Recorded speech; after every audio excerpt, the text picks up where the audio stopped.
I would say it's still locks. Still but comfort, right? okay, curly hair can be a little bit tricky. You mean what kind of curls? Like like small wavy curls, or proper curls? Now, what I do there is that I don't try and make it one single long strand, because usually curls, they kind of get tangled into each other. So if you have a character here and they have really curly hair, well, maybe for the fringe here you can still see the individual strands. But then if we get to the big mass of hair, what I try to do, I just try and use these little C-shapes almost, and then just kind of break them off, and like without really finishing them. But then you're hinting at the mass of the hair without drawing every strand again. But the trick is to kind of find a way so that you don't need to draw every single strand of hair. You just want to hint at the shape of it. So yeah, it's a bit tricky to draw curly hair. It's a little bit yeah.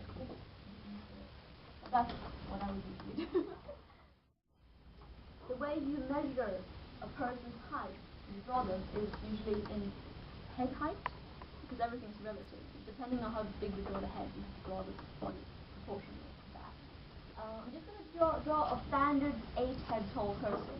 This is a pretty standard grown-up male person. So I'm just going to do one head first. The reason I'm using the 8-head high person is because it's very convenient. Certain landmarks tend to fall exactly at these ticks, so I'm going to show that. First of all, I'm drawing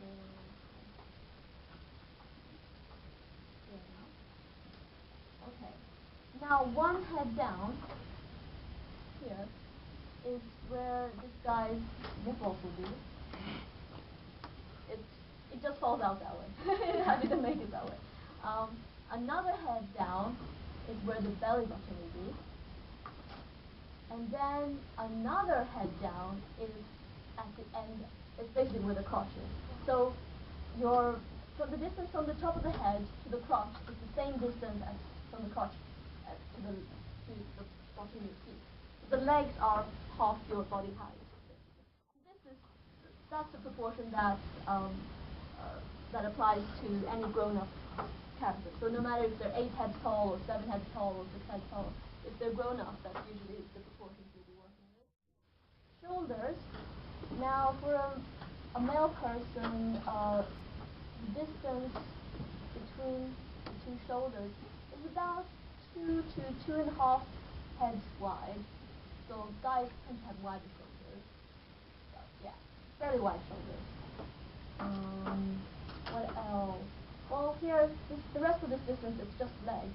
So I tend to draw some circles to remind me where the joints are to begin with. So these circles are just to signify joints. And, well, your upper leg is about the same height, length as your lower leg. So I draw the legs here. And then the feet come down here. So I'm just blocking in the proportions now.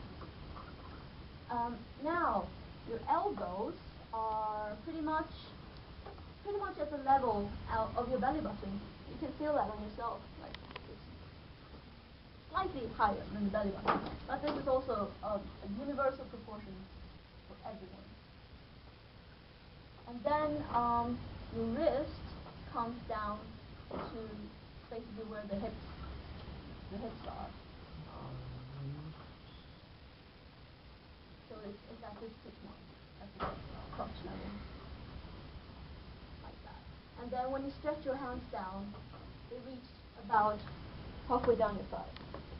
That's also something that's the same for everyone. So there you got your proportions. There's yeah, a few more proportions to think about, I think. But if you get that right, it'll look like a person. And then it's just really about fleshing it out. And if you really want to study that, I'd really recommend like an anatomy book. But other than that, yeah, you need to learn basic. You don't have to learn every muscle in the body to begin with. I don't know every. I don't even know, hand handful of muscles in the body.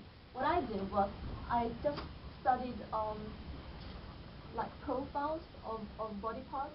For example, I learned how the curve of the calf would look like. So I looked at other people's artwork, and for example, if we take this part from the side, leg from the side, and then the foot comes down here. So I learned how this body part looks like. It's just the characteristic curves of the leg. So I still don't know what muscles these are. But I just learned the curves, and same for the arms, and you can get pretty far with that. But you have to really observe how it looks, either from other people's artwork or from life, even better. Now, this is called construction. So if you want to draw like difficult poses, say someone crouching over, stretching out, and legs, wow, I don't know, something like that. What's helpful is to, after doing this, doing your stickman, to break it down into cylinders. Because then you can visualize it. It already looks like a human being. And you can do all kinds of crazy stuff. Yeah, something like that. But that's that's higher class stuff. You'll get to that once you really need to know your proportions first of all. Because once you start doing all this crazy stuff, you won't be able to see the proportions as easily. I find it really hard when stretching it out from the front view to do the legs. I can do legs. the rest of it from front view, legs. The characteristic curves of the legs from the front view are very subtle, actually. Some things that I can point out is that the outside of the leg is never, well, the legs are never completely straight. The bones just don't look, they don't look like this, your bones. I think actually your bones look a bit more like this. They curve in, and then they kind of come out, somehow like that. So, usually most poses, the outside of the leg kind of forms this, just think of it as a B almost, or like a backward turned B. Like that. So when you draw the outside of the leg, think about making it quite clear when you dip, how the curves come here. Yeah, so these are quite helpful to think about. Now the inside of the leg, it doesn't mirror the outside, so you don't do this. It's kind of swollen. What you have is that the knee, there's quite a lot of bone here, so it's quite a big structure. Now depending on how muscular they are, I don't know, usually draw the knees quite more prominent, a lot more prominent. These curves are very subtle, so I'd really recommend looking at how other people have done it. I can try and demonstrate it, but yeah. So basically, you have the knees here, so it curves this way, both curves this way, and then here you have a bump coming out. Here you have another bump coming out, but once again, they're not mirroring each other. They're slightly shifted. So it's really very subtle. Very hard to teach because I don't think we have much time. Right. And for the arms, I can just show how I would do it. Right. So we have some kind of muscle here, so it's not completely flat.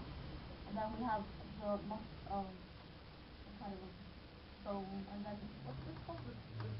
Tricep? Biceps and tricep. I think triceps at the back and biceps at the front. Oh, okay. I think. I could be wrong. Then, I think. Deltoid shoulders. Is that? Oh. I'm not good. I don't know my basically, there's a bump here. There's a bump there, okay? And then this is, if you're more muscular, there's a bigger bump here. And here, your, what's called, your chest muscles somehow overlap.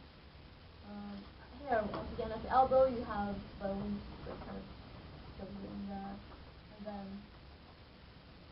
it's also quite subtle, because these curves, even though they look like they're almost mirroring each other, they're not really.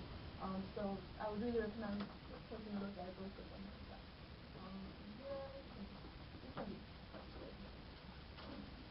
Cool. That's the guy form. Indeed.